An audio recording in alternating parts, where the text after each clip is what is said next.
Hey everybody, for those who don't know, this is a 1940 original paint Harley Davidson Knucklehead.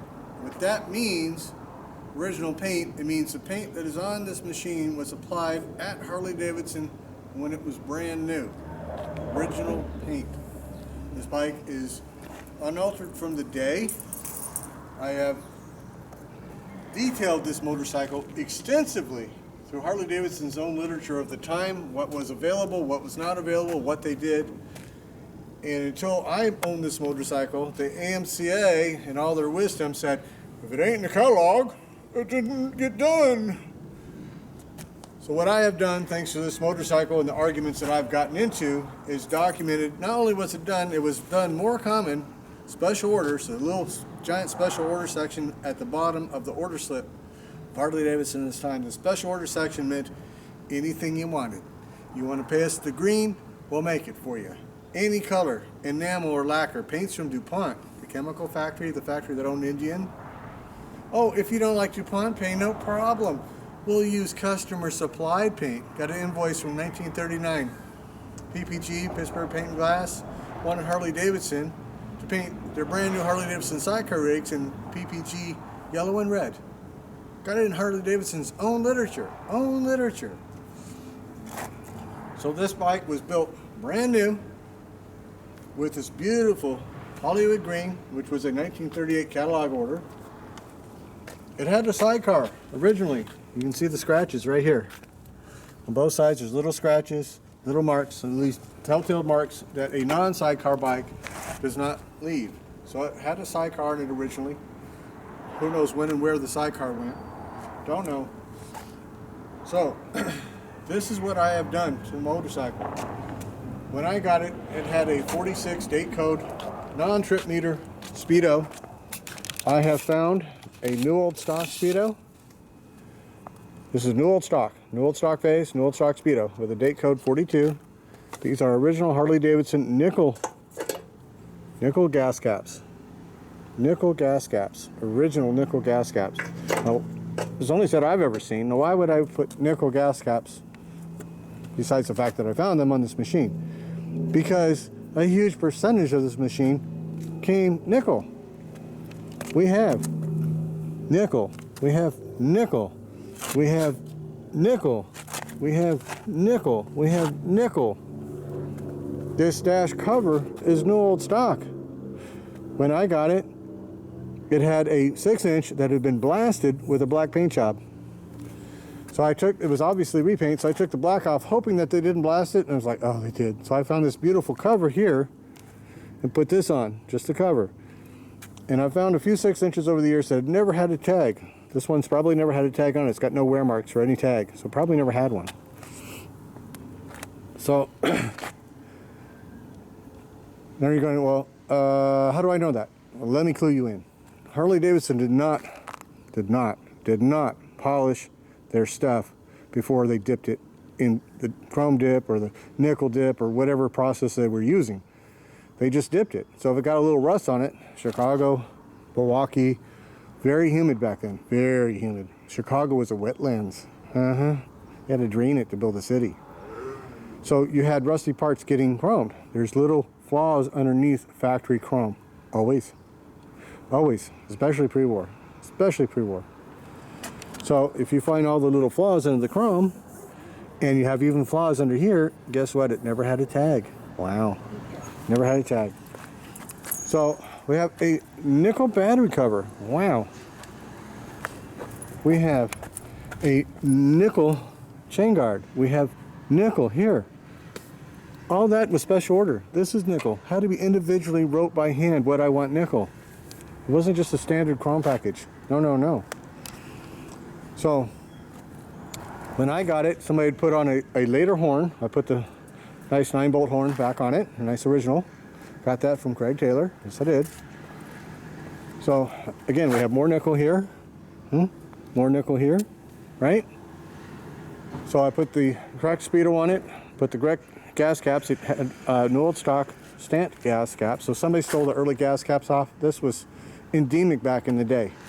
If you're watching my videos, you can see the red Champ my 1942F, somebody had stolen the gas caps. Somebody had replaced the speedo.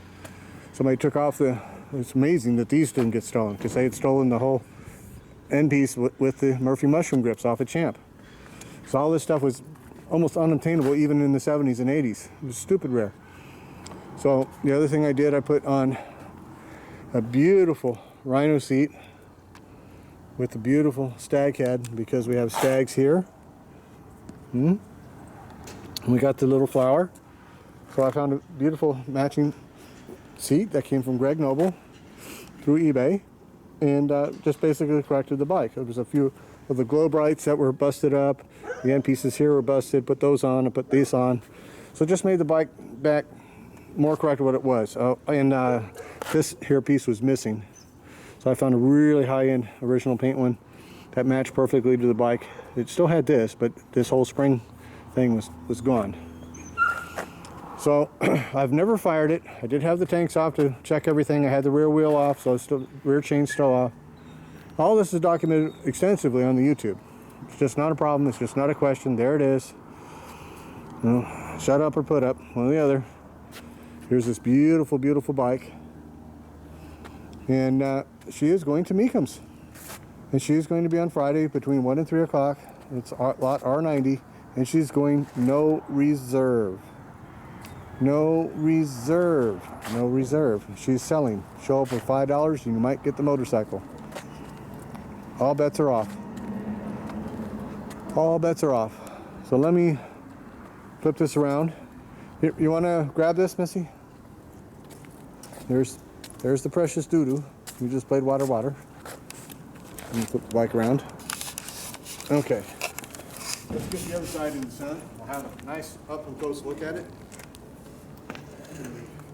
Dark side.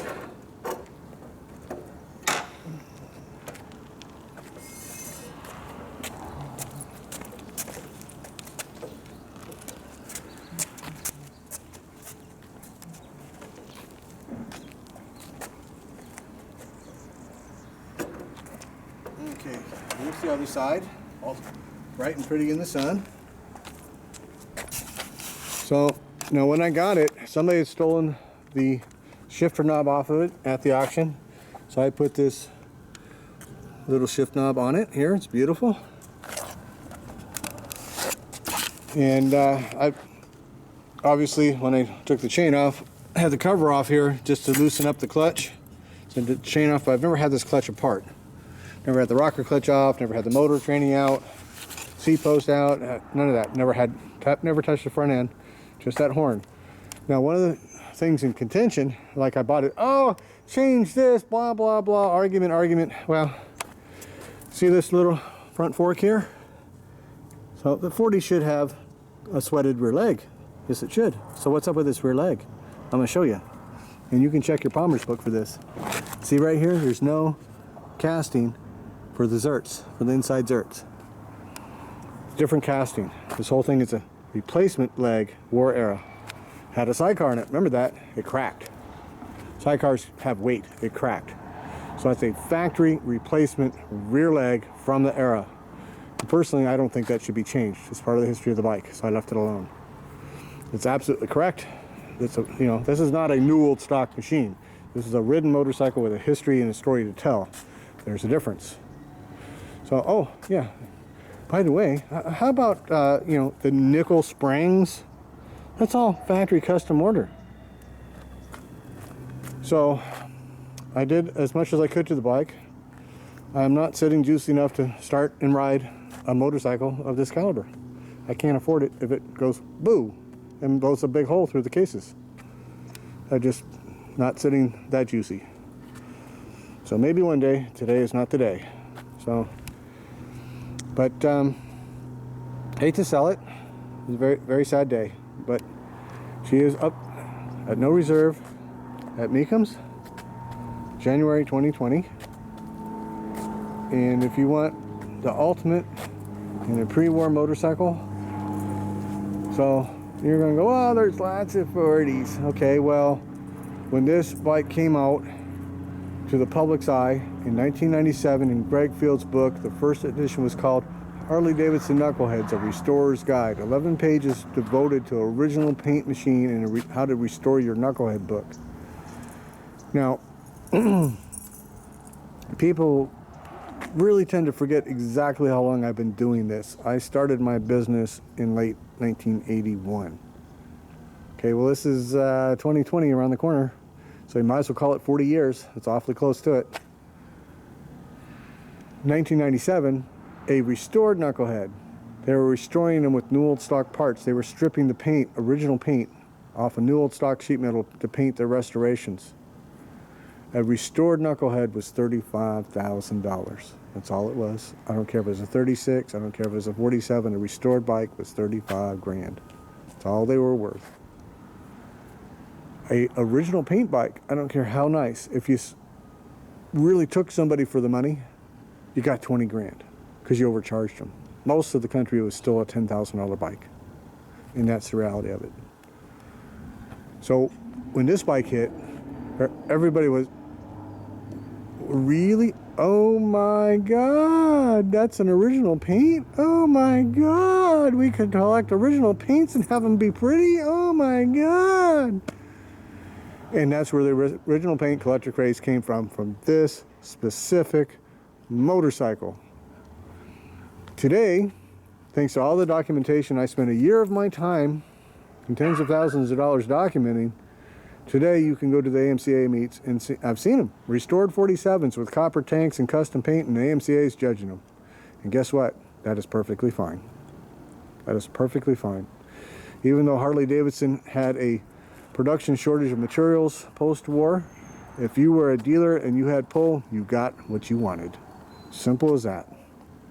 You had pull, the factory did it. End of story, end of question. It was done. So here's a bike with some real history that has really accomplished a collective change in what we collect with these motorcycles twice. Twice. No other machine's ever done that. It's the only one. So one other point of contention was, we'll get back over here in the offside of no sun and have a look in the shade, was this timing cover. Well, how's a 40 end up with a 41 style timing cover? Well, it was a mid-year change. Well, how do I know that? Well, look at your Greg Fields book.